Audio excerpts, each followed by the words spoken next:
В конце 2018 года, в августе месяце, моя дочка Ниаль заболела пневмонией. Нас положили в больницу здесь, в городе Симферополя. Сделали, естественно, снимок легких, и вот на этом снимке у нас вышло какое-то пятно в области средостения.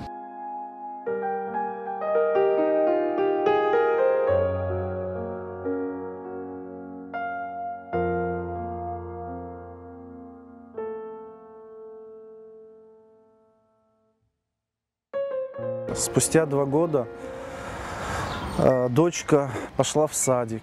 Буквально пару недель нахождения, так сказать, в садике у нее начала болеть правая ножка и таз, тазобедренный сустав.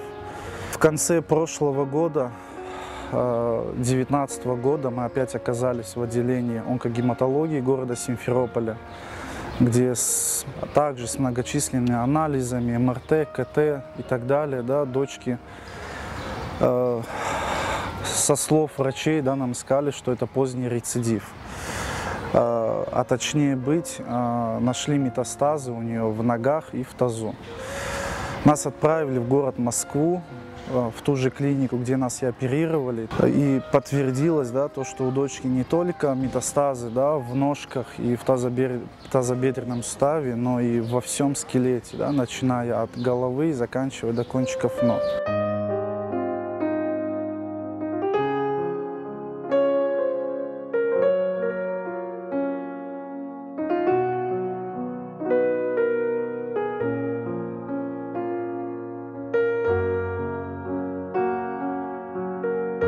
От самой химии была повышенная температура довольно-таки долго. Около 4-5 дней дочка вообще ничего не ела.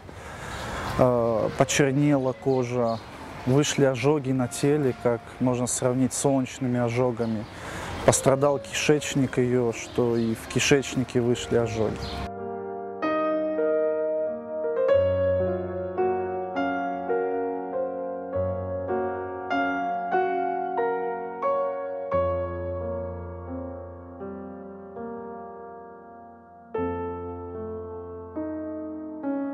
На нынешний момент, собрана небольшая сумма для этого препарата. Время у нас, к сожалению, тоже не так много.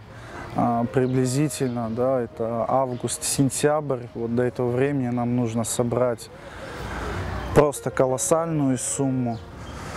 Даже если продадим все то имущество, которое есть у нас, у родных и близких, сумма просто сумасшедшая. Хотел бы обратиться с такой просьбой к своему народу и ко всем неравнодушным людям оказать любую помощь. Это может быть материальная помощь, что в частности нужно для этого препарата. Это может быть мольба к Всевышнему, дуа. Так вот, Аллах сизге разолсун. Савамус.